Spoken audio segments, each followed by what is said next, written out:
ஹல்லேலூயா. கர்த்தருடைய பரிசுத்த நாமத்திற்கு மகிமை உண்டாவதாக. இந்த நாளிலும் கர்த்தராகிய இயேசு கிறிஸ்து நம்ம ஒவ்வொருவருக்கும் தருகிற வார்த்தை ஏசாயா தீர்க்கதரிசன புஸ்தகம் 3வது அதிகாரம் 10வது வசனம். உங்களுக்கு நன்மை உண்டாகும் என்று நீதிமானுக்கு சொல்லுங்கள், அவர்கள் தங்கள் கிரியைகளின் பலனை அனுபவிப்பார்கள். ஆம், அருமையான தேவனுடைய பிள்ளைகளே, இந்த நாளிலும் கர்த்தருடைய சமூகத்தில் வந்து நிற்கிற நம் ஒவ்வொருவருக்கும் இயேசப்பா அந்த காலை வெளியில் தருகிற வார்த்தை, உங்களுக்கு நன்மை உண்டாகும். ஆமேன். இந்த வார்த்தையை அப்படியே விசுவாசித்து எனக்கு ஒரு நன்மை உண்டாகும் என்று சொல்லி நீங்கள் வாயில் அறிக்கையிடுவீங்கன்னா, ஏசப்பா இன்றைக்கு உங்கள் வாழ்க்கையிலே ஒரு நன்மையை கட்டாயம் கட்டளையிடுகிற தேவனாக இருக்கிறார்.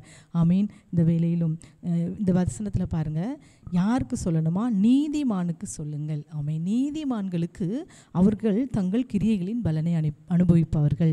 நீதிமான்கள் செய்கிற கிரியைகளுக்கு தக்க பலனை கர்த்தர் கொடுக்கிற தேவனாக இருக்கிறார். ஆமீன். இந்த வேளையிலும் கர்த்தருடைய பிள்ளைகளாகிய நீங்கள் எல்லா காரியத்திலும் நீதிமான்களாய் நடப்பீங்கன்னா உங்களுக்கு நன்மை உண்டாகுமா? ஆமீன். அப்போது யார் நீதிமான்? நம் வேதத்திலே படி பார்ப்போம் என்றால் யார் நீதிமான்கள்? எசேக்கியேல் 18வது அதிகாரம் 9வது வசனம், என் கட்டளைகளின்படி நடந்து என் நியாயங்களை கைக்கொண்டு உண்மையாயிருப்பானாகில் அவனே நீதிமான், அவன் பிழைக்கவே பிழைப்பான் என்று கர்த்தராகிய ஆண்டவர் சொல்கிறார். ஆமேன். அவருடைய கட்டளைகளின்படி நடந்து அவருடைய நியாயங்கள், அதாவது இந்த வேத புஸ்தகத்தில் எழுதி வைத்திருக்கிற வார்த்தைகளின்படி கட்டளைகளின்படி வழிகளின்படி நடப்பீங்கன்னா நீங்கள் தான் நீதிமான்களாம். அப்படி நீதிமான்களாக இருக்கிற ஒவ்வொருவருக்கும் இன்றைக்கு ஒரு நன்மை உண்டாகும் என்று இயேசப்பா சொல்கிறாங்க. ஓசியா 14:9 நீங்கள் வாசிப்பீங்கன்னா, கர்த்தருடைய வழிகள் செம்மையானவைகள், நீதிமான்கள் அவைகளில் நடப்பார்கள். அப்போ நீதிமான்கள், அவருடைய வழிகளில் நடக்கிறவர்கள் தான் நீதிமான்கள்.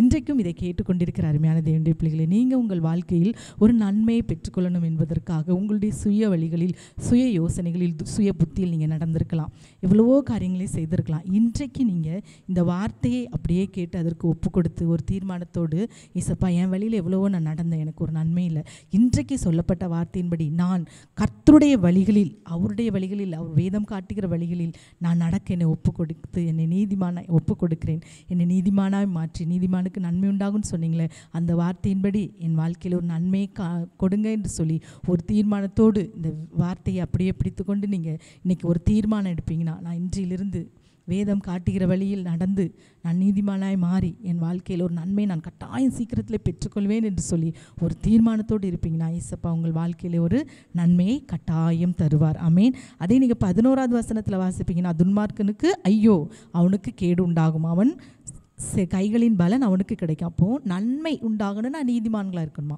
அதே துன்மார்க்கனுக்கு கேடு உண்டாகும். துன்மார்க்கமான வழியில் நடக்கிற நபர்கள் கட்டாயம் அவர்களுடைய கிரியைகளுக்கு தக்க பலன், அந்த கேடு கட்டாயம் உண்டாகும். ஆமேன். ஆகவே இந்த வேளையில் நீங்கள் இன்றைக்கி ஒரு தீர்மானம் எடுங்க, நான் நீதிமானாய் நான் நடந்து இந்த நாளில் சொல்ல வார்த்தையின்படி நன்மை உண்டாகும் என்ற வார்த்தையின்படி என் வாழ்க்கையில் நான் எதிர்பார்த்திருக்கிற காரியத்தில் நன்மை உண்டாக என்னை நீதிமானாய் வாழ என்னை ஒப்பு கொடுக்கிறேன் என்று சொல்லி ஒரு தீர்மானத்தோடு ஜெபிப்பீங்களா?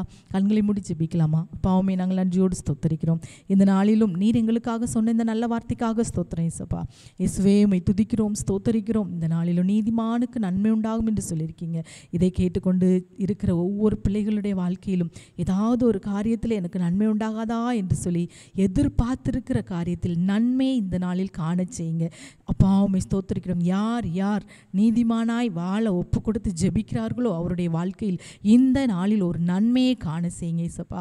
நாங்கள் வேதத்தில் பார்க்கிற அநேக வசனங்களில் எல்லாவற்றிற்கும் மேலாக உம்மை விசுவாசிப்பதே ஒரு நீதி என்று பார்க்கிறோம். அதே ஒரு நீதிமானுக்குரிய காரியம் என்று பார்க்கிறோம். இரத்தத்தினால் நாங்கள் கழுவப்படுவது ஒரு நீதிமான்கள், கழுவப்பட்டு நாங்கள் நீதிமான்களாய் நிற்கிறோம். அப்படிப்பட்ட பிள்ளைகள் இந்த நாளில் உம்மை விசுவாசித்து உம்முடைய நாமத்தின் மேல் பற்றுதலாய் உம்முடைய இரத்தத்தினால் கழுவப்பட்ட ஒவ்வொருவரும் நீதிமான்கள்.